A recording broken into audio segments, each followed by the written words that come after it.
안녕하세요. 저는 결혼한 지 반년도 안 돼서 파혼하고 나온 30대 여자입니다. 저와 남편은 친척 어른의 소개로 만났습니다. 제 나이가 많은 것도 아니었는데 친척 어른 눈에는 나이 먹은 처녀가 시집도 안 가고 있는 게 걱정이 된다며 당신이 자진하여 지금의 남편과 선자리를 주선해 주셨어요. 사실 이건 표면적인 이유고 제가 불쌍해서 따내는 돈 많은 남자 소개해 주신다고 자리를 만드신 것 같았습니다. 남편은 저보다 4살이 많고 인물도 훤칠한 사람이었어요. 남편은 시어머니와 함께 식당을 운영하는 사람이었습니다. 식당 일에 매달리다 보니 여자를 만날 틈이 없었다면서도 저와 만날 운명이라 그랬나 보다는 말을 번지르르하게 잘하는 사람이었어요. 당시 저희 친정은 아버지가 선보증으로 인해 경제적 상황이 녹록지 못한 상황이었습니다. 아버지는 친구분들을 너무 좋아하셨고 무슨 부탁이건 거절을 하지 못하시는 분이셨어요. 그런 아버지의 성품이 다른 사람들에게는 어땠을지 몰라도 가족들에게는 독약이나 다름없었습니다. 가진 거 없이 퍼주기 바쁘셨으니까요. 한 번은 제가 아주 어렸을 때의 일입니다. 아버지 친구분께서 먹고 살기가 너무 빠듯하다며 옥장판을 담보로 줄 테니 돈을 빌려달라고 했답니다. 결국 그 당시 부모님과 어린 저까지 셋이서 반지하 방 한 칸에서 살았는데 그 방 한 구석에 옥장판이 산처럼 쌓이게 되었습니다. 어린 나이였지만 부모님이 싸우시는 이유가 무엇 때문인지 알아차릴 수 있을 만큼 두 분은 자주 같은 이유로 다투셨습니다. 지금도 그 장면이 생생히 기억이 납니다. 아버지는 어머니가 당신의 결정과 당신의 친구를 믿지 못하는 게 기분이 나쁘다며 화를 내셨지만 결국 어머니의 예상이 맞았습니다. 아버지는 그 옥장판 친구와 다시는 연락이 닿지 않으셨거든요. 이건 그냥 한 가지 예이고요. 이런 비슷한 상황이 매년 반복되어 왔다고 생각하시면 될 것 같아요. 그렇다 보니 제가 결혼하기 직전에는 중소기업에서 격리로 일해 벌어온 제 쥐꼬리만한 수입으로 저를 포함한 세 식구가 먹고 사는 상황이었어요. 그랬기에 남편이 결혼하자고 했을 때 저는 결혼은 못할 것 같다고 했습니다. 모아둔 돈도 없고 부모님도 책임을 져야 했으니까요. 그런데 남편은 자기가 아들처럼 저희 부모님을 모시겠다며 몇 날 며칠을 집 앞에 찾아오고 저한테 공을 들이더라고요. 그런 남편의 모습에 조금씩 저도 마음의 문이 열렸고 그렇게 결혼을 결심하게 되었습니다. 하지만 결혼 준비를 시작하면서 조금씩 문제가 생기기 시작했습니다. 남편에게 얼마나 모아두었냐고 물으니 그건 시어머니께서 관리를 하고 있기 때문에 자기는 잘 모른다고 하더라고요. 식당 일 자체가 시어머니와 남편 둘이서 하다 보니 시어머니가 전반적으로 모든 부분에 있어서 진두지휘를 하고 계셨습니다. 남편은 돈이 필요하면 그때그때 시어머니에게 이야기하고 돈을 타쓰는 상황이었고요. 그동안에 저와 데이트를 하면서 썼던 돈들도 시어머니께 저와 어디에 갈 거라고 대강 말씀드리면 시어머니가 그에 맞게 적당한 예산을 주셨던 거죠. 그 이야기를 들으니 솔직히 남편이 한심해 보였습니다. 초등학생이 무슨 학교 끝나고 떡볶이 사 먹게 1,000원만 주세요 하는 것도 아니고 남편 나이가 당시 30대 중반이었는데 돈을 타쓴다는 게 상식적으로 납득이 되지 않았네요. 이런 이유로 파혼 같은 건 생각하지 않았지만 그래도 확실히 이야기해둬야겠다 싶었습니다. 저는 남편에게 결혼하면 경제적으로 독립을 하고 싶다고 당신이 벌어오는 돈도 내가 관리하고 싶다고 했습니다. 남편은 미처 예상치 못한 이야기를 들어서 그런 건지 살짝 놀라워하는 것 같았습니다. 그리고 전 솔직히 만약에 안 된다고 하시면 파혼할 작정이었습니다. 경제관념 없는 남편과 살면 아내가 얼마나 고생인지 이미 친정어머니를 통해서 질리도록 봤는데 그 길을 제가 또 걸을 순 없었으니까요. 하지만 다행히 시어머니는 좋을 대로 하라고 하셨습니다. 돈 관리라는 게 해봤자 머리만 더 아프다며 당신도 한시름 덜고 좋다면서요. 아무튼 이런 이유로 남편이 따로 모아둔 돈은 없었고 대신 시어머니가 집을 구해주셨습니다. 저는 그동안 직장 생활을 하면서 꾸역꾸역 모은 2천만 원과 친정아버지 몰래 어머니가 보태주신 1,000만 원이 있었습니다. 친정 어머니는 더해주지 못해 미안하다 하시면서 눈물을 보이셨는데 가슴이 너무 아팠어요. 사실 그 무렵에는 친정아버지가 알코올 중독 증세까지 보여서 집안 꼴이 더 말이 아니었거든요. 마음 같아서는 친정부모님이 이혼하시고 제가 친정어머니만이라도 어떻게 돌봐드리고 싶었지만 방법이 없었어요. 제 생활이 안정이 되면 그때 어떻게든 방법을 찾아야겠다 생각했지요. 신혼여행에서 돌아오는 날 시댁에 인사를 드리기 위해 들렸습니다. 시어머니는 저에게 앞으로 남편 월급을 너에게 주기로 하지 않았냐며 저에게 봉투 하나를 내미셨습니다. 저는 이때만 해도 가슴이 얼마나 벅차오르던지 뭐라고 말로 표현하기도 어렵네요. 남편도 옆에서 저를 보며 씩 웃어 보이는데 솔직히 저 이때만 해도 정말 결혼 잘한 줄 알았습니다. 집에 돌아와 긴장한 마음으로 봉투를 열었습니다. 그리고 전 정말 충격받았습니다. 시어머니가 주신 돈은 100만 원이었어요. 제가 이렇게 말하면 어떤 분들은 욕을 하실지도 모르겠지만 100만 원이라는 액수는 저에게 충격 그 자체였습니다. 남편은 식당에 하루 종일 있다시피 하거든요. 아침 8시 출근해서 집에 밤 10시나 되어 옵니다. 아니면 오후에 잠깐 들어왔다가 다시 나가서 새벽 2시에 오는 일도 숱합니다. 가게에 주인이 없으면 직원들이 장난질한다고 어머니와 남편이 둘 중 한 사람은 꼭 가게에 있어야 했거든요. 기본적으로 하루에 10시간 이상 일을 하고 한 달에 딱 2번 쉬는데 고작 이만큼을 주신다니 말도 안 되는 계산이었어요. 저는 남편에게 어머님이 얼마나 주셨는지 알고 있냐고 물었습니다. 충격적이게도 남편은 자기가 100만 원을 번다는 건 알고 있었어요. 제가 지금 최저시급이 얼마인 줄 아냐고 어떻게 이걸 월급으로 주실 수 있냐고 화를 냈어요. 하지만 남편은 별일 아니라는 듯이 쓰고 부족하면 어머님께 이야기하면 된다는 식이었습니다.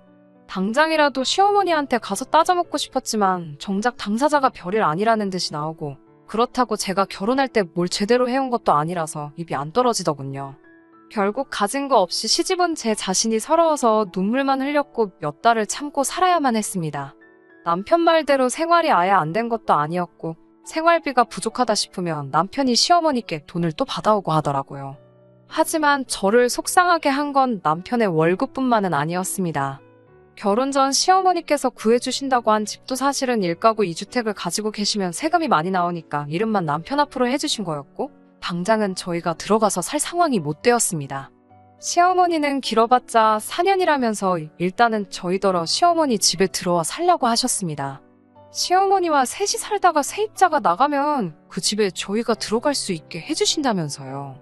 뭐 하나 처음에 말씀하신 거랑 비슷하게 굴러가는 게 없었기에 저도 솔직히 실망을 많이 했고 화도 많이 났어요.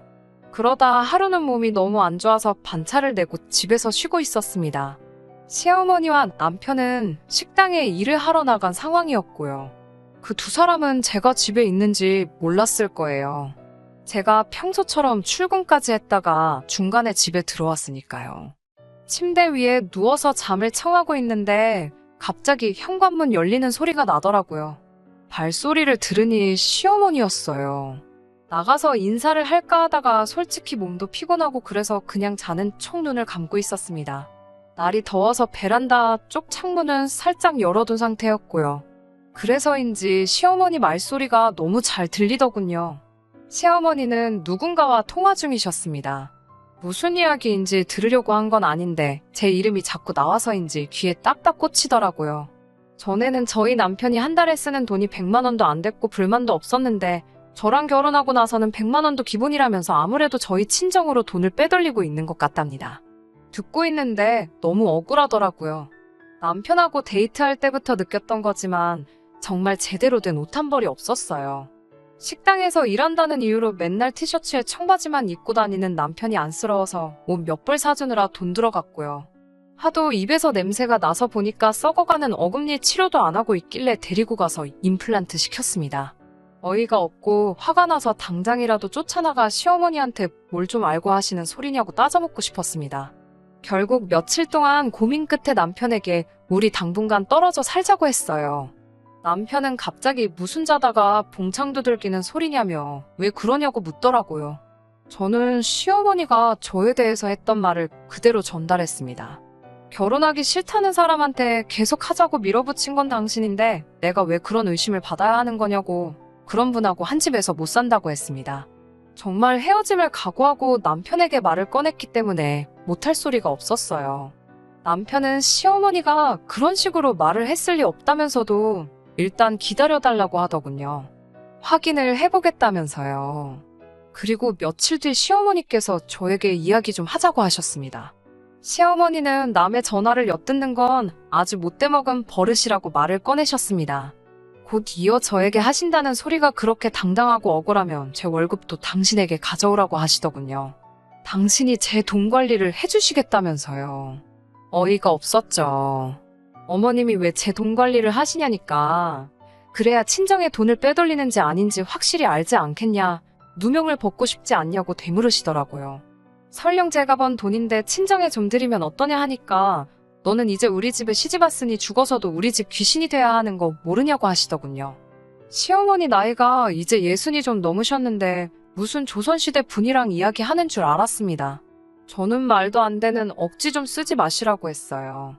그러자 시어머니는 그러면 너는 네 월급 관리 네가 하고 당신은 당신 아들 그러니까 저희 남편 월급 관리를 하시겠답니다. 당신 아들이 힘들게 번 돈 처갓집으로 흘러가는 꼴 못 보신다고요. 이제서야 알겠더군요. 꼴랑 100만 원 되는 남편의 월급이 저에게 오는 게 싫으셨던 모양입니다. 저는 마음대로 하시라고 했습니다. 대신 다시는 제가 벌어온 돈을 제가 어떻게 쓰든 신경 쓰지 마시라고 덧붙였어요. 남편에게 시어머니와 나눴던 대화를 전하니 남편이 깊은 한숨을 내쉬더라고요. 그러더니 한다는 말이 사실 시어머니가 돈에 집착이 엄청나신 분이랍니다. 그래서 처음에 돈 관리를 저에게 맡기실 거라고 했을 때 아들인 자기도 너무 놀랐다고요. 하지만 이제 보니 그렇게 이야기를 하신 이유도 아들이 저랑 결혼하고 싶어 죽으려고 하니까 일단 마지못해 알겠다 하신 거였지요. 그렇게 6개월 정도를 시어머니와 냉랭한 관계로 지냈습니다. 솔직히 저는 불편할 게 딱히 없었습니다. 저는 원래 아침 식사도 안 먹고 점심은 직장에서 먹고 저녁은 남편과 어머니가 식당에서 먹고 오니 서로 얼굴을 마주할 일도 많이 없었거든요. 그런데 시어머니는 이것도 마음에 안 드셨나 봅니다. 저더러 생활비를 내라고 하시더군요. 당신 집에서 공짜로 먹고 자고 하니까 생활비를 내랍니다. 처음에 결혼할 때 집 해주신다고 얼렁뚱땅 합가를 하게 한 건 당신이시면서 생활비를 내라는 억지를 쓰셨어요. 저는 생활비까지 내야 하면 차라리 방을 구해 나가겠다고 했습니다. 시어머니는 콧웃음을 치시면서 그럴 돈이나 있냐고 비웃으셨어요. 저는 그때부터 회사 근처 오피스텔을 샅샅이 뒤졌습니다. 시어머니의 심통과 억지를 받아내면서 살만한 큰 그릇도 못 대었고 그런 상황에서 제대로 목소리도 못 내는 남편도 꼴보기가 싫었으니까요. 그렇게 2주 가까이 지났을 무렵 정말 기적같이 제 예산에 맞는 오피스텔을 찾게 되었습니다. 결혼할 때 혼수와 예단을 하기 위해 가져온 3천만 원이 이렇게 쓰이게 될 줄은 상상도 못했지만요. 계약서에 잉크가 마르기도 전에 시집에 도착해 제 짐을 싸기 시작했습니다. 그 모습을 본 시어머니가 저더러 뭐하는 짓거리냐고 물으셨어요. 저는 생활비 낼 바엔 나간다고 하지 않았냐고 지금 나가는 거라고 했습니다. 그러자 시어머니는 시집 온 여자가 지 마음에 안 든다고 짐 싸서 나갔다는 소리는 처음 들어봤다면서 그에 비해 그 딸이라는 소리라 하더군요. 뜬금없이 왜 친정아버지 이야기를 꺼내는 건지 황당하더군요. 제가 지금 그게 무슨 말씀이냐 하니까 그런 집구석에서 보고 자란 게 없어서 제가 이 모양이랍니다. 그러면서 시어머니는 이판사판이다 싶었는지 저에게 그러셨습니다. 아들놈이 좋아 죽는다고 해서 결혼은 시켰지만 뭐 하나 마음에 드는 구석이 없답니다. 식당 며느리면 시간 날 때마다 나와서 카운터 보고 설거지하고 그런 게 있어야 되는데 꼴 같지도 않은 직장 다닌다고 아침에 차려입고 나가는 것도 마음에 안 든다고요. 그 밖에도 여러 가지 이야기를 하셨는데 전부 다 억지고 혼자만의 상상이시라 하나하나 대꾸할 가치도 느껴지지 않았습니다. 결국 저는 남편에게 다시 한번 헤어지자고 말했습니다. 시어머니가 했던 말을 또 전달을 했어요. 들으시는 분들도 이 레파토리가 지겨우시겠지만 직접 겪은 저야말로 노이로제가 걸릴 만큼 지긋지긋했습니다. 남편은 그제서야 숨겨진 과거 이야기를 해주더라고요. 시아버지가 살아 계실 적 그렇게 생활비 가지고 시어머니 숨통을 조였답니다. 시어머니가 뭐 하나 작은 실수만 해도 생활비에서 뺀다고 그러고 돈도 제때 안 주고 아들인 자기가 봐도 정말 치사하다 싶을 정도로요. 그런데 시아버지가 돌아가시고 나자 시어머니가 아버님의 행동을 그대로 따라하고 계시더랍니다.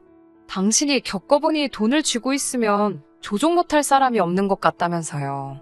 남편은 시어머니가 정신적으로 아픈 사람이다 생각하고 그저 시어머니가 원하시는 대로 따라드렸는데 저한테까지 그러실 줄은 차마 상상도 못했다면서 미안하다고 했습니다. 그런 사연을 듣고 나니 시어머니가 좀 불쌍하기도 하고 그런 부모님 밑에서 자란 남편이 안쓰럽기도 하더라고요.